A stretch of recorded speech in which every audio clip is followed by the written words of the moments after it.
یہ باہمی ہمدردی کا مہینہ ہے، شہر یزاد فیہ رزق المومن،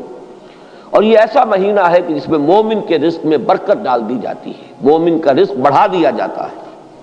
من فطر فیہ صائما، جس کسی نے افطار کرایا اس میں کسی روزے دار کو، کان لہ مغفرۃ لذنوبہ وعتق رقبتہ من النار،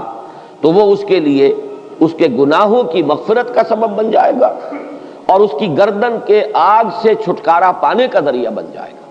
کسی روزے دار کا افطار کرانا۔ اب اس میں جو تفصیل آگے بھی آ رہی ہے اور اس وقت بھی جو بات ہو رہی ہے اس کو سمجھ لیجئے۔ ہمارے ہاں اس دور میں عام طور پر رزق کی فراوانی ہے، وہ جو فاقہ اور فقر کی جو کیفیات پچھلے زمانوں کے اندر سننے میں آتی، عام طور پر وہ اب دنیا میں موجود نہیں ہے، لیکن یہ کہ اس دور کا تصور کیجئے کہ وہاں ایسا بھی ہوتا تھا کہ کسی کے پاس کھانے کو کچھ بھی نہیں ہے، خود اپنے لیے بھی کچھ نہیں ہے، ہو سکتا ہے کہ وہ صرف کہیں سے کوئی تھوڑی سی دودھ کی لسی بنا کر بیٹھا ہو روزہ افطار کرنے کے لیے، اور اس کے پاس خود کچھ نہ ہو۔ اس حالت میں کوئی اور شخص جس کے پاس یہ بھی نہ ہو،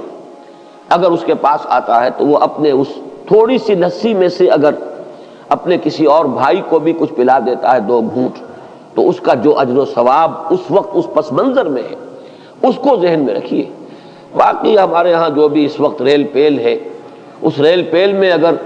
آپ یعنی روزہ افطار کرنے کی محفلیں روزانہ بھی منعقد کر لیں اور افطاریاں کرائیں اور بہت اعلیٰ افطاریاں کرائیں،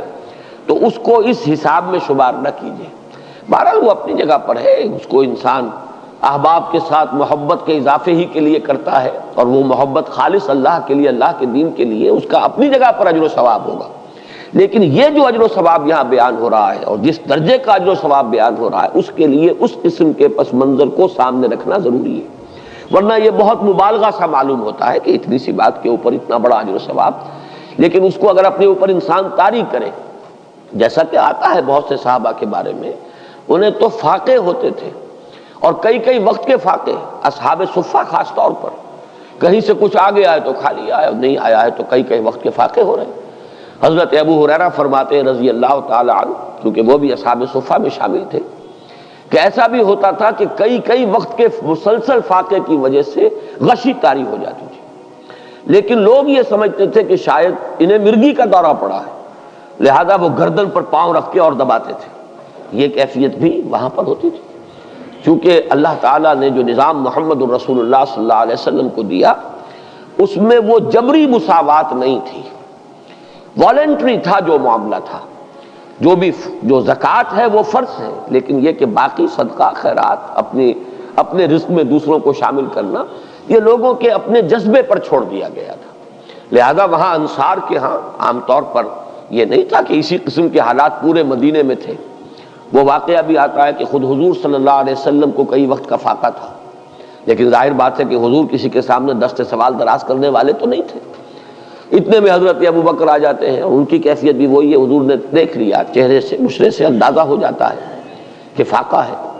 حضرت عمر آئے، ان کا حال بھی یہی ہے۔ تو حضور پھر ان دونوں کی وجہ سے اٹھے، ان کو لے کر ایک انصاری کے باغ میں پہنچے۔ اب ان انصاری صحابی کی عید ہو گئی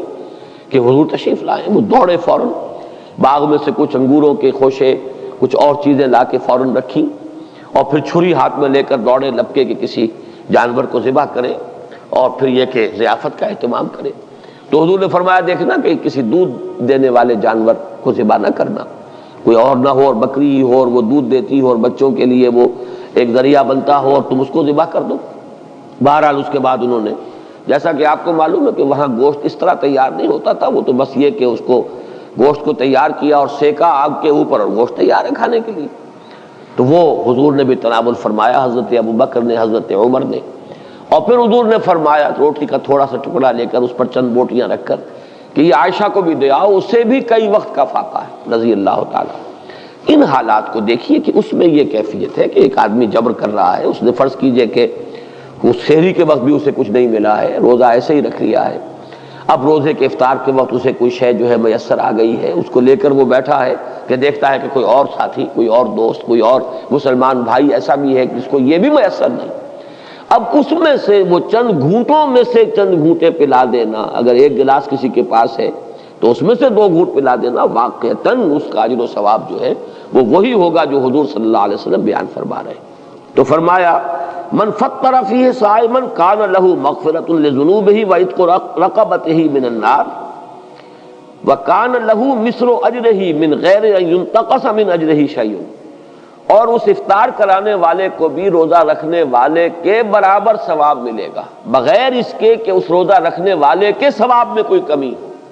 اس کا اپنی جگہ پر اجر و ثواب رہے گا، لیکن جس نے افطار کرایا ہے اس کو اس کے برابر اجر مل جائے گا۔ قلنا یا رسول اللہ، ابھی حضرت سلمان فارسی فرما رہے ہیں کہ ہم نے عرض کیا ہے اللہ کے رسول صلی اللہ علیہ وسلم، لیس کلنا یجد ما یفطر بہ الصائم، حضور ہم میں سے ہر ایک کو تو یہ مقدرت حاصل نہیں ہے کہ جس سے وہ روزہ کسی روزے دار کا روزہ افطار کرا سکے۔ ہم پر تو خود جو ہے بہت فقر کا غلبہ ہے، ہم بہت احتیاج کی کیفیت ہے۔ لیس کلنا یجد ما یفطر بہ الصائم فقال رسول اللہ صلی اللہ علیہ وسلم، تو ارشاد فرمایا اللہ کے رسول صلی اللہ علیہ وسلم نے، یؤتی اللہ ھذا الثواب، اللہ تعالیٰ یہ ثواب عطا فرما دے گا اس شخص کو بھی، من فطر صائما علی مضغۃ لبن، جس نے کسی روزے دار کا روزہ افطار کرایا کسی لسی کے گھونٹ پر، اور شربت من ماء، یا پانی بھی کسی وقت اس قدر کمیاب ہو جاتا ہے کہ پانی ہی نہیں ہے تو پانی میں سے بھی کسی کو حصے دار بنا لیا ہے، تو وہ اس کو ومن اشبع صائما سقاہ اللہ من حوض شربۃ لا یظمأ حتی یدخل الجنہ، اور جو شخص کسی روزے دار کو پیٹ بھر کر سیر ہو کر کھانا کھلائے گا اس کو تو اللہ تعالیٰ میرے حوض سے، حوض کوثر سے پلائے گا، سیراب کرے گا، اور اس طرح سیراب کر دے گا کہ پھر جب تک وہ جنت میں داخل نہیں ہو جائے گا اسے پیاس کا احساس نہیں ہوگا، یعنی اس درجے سیری کا احساس ہو جائے گا کہ اللہ تعالیٰ جب تک کہ وہ جتنے مراحل ہیں یوم حشر کے اور اس کے مختلف مراحل اور مدارج، وہ آپ کو معلوم ہے یوم یجعل الولدان شیبا السماء منفطر بہ کان وعدہ مفعولا، وہ دن کے جس کے شدائد ایسے ہیں کہ بچوں کو بوڑھا کر دینے والا دن ہے، تو اس دن پھر پیاس نہیں لگے گی اس شخص کو جس کو اللہ تعالیٰ میرے حوض سے پلائے گا۔ تو فرمایا کہ جو کسی صائم کو پیٹ بھر کر کھانا کھلائے گا روزے دار کو، سقاہ اللہ من حوض شربۃ لا یظمأ حتی یدخل الجنہ وہو شہر اولہ رحمہ، یہ جو مہینہ مبارک ہے اس کے 3 عشرے ہیں۔ پہلے عشرے کے بارے میں فرمایا وہ اللہ تعالیٰ کی رحمت کا مظہر ہے، وَأَوْسَطُهُ مَغْفِرَةٌ، اور اس کا درمیانی عشرہ جو ہے وہ گویا کہ اللہ تعالیٰ کی طرف سے مغفرت کا پروانہ لے کر آتا ہے، وَآخِرُهُ عِتْقٌ مِّنَ النَّارِ، اور اس کا آخری عشرہ وہ تو گویا کہ آگ سے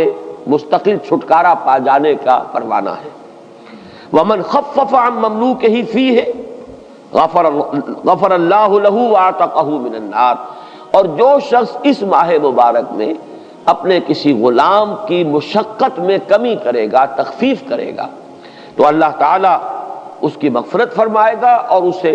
جہنم کی آگ سے چھٹکارے کا پروانہ عطا فرما دے گا۔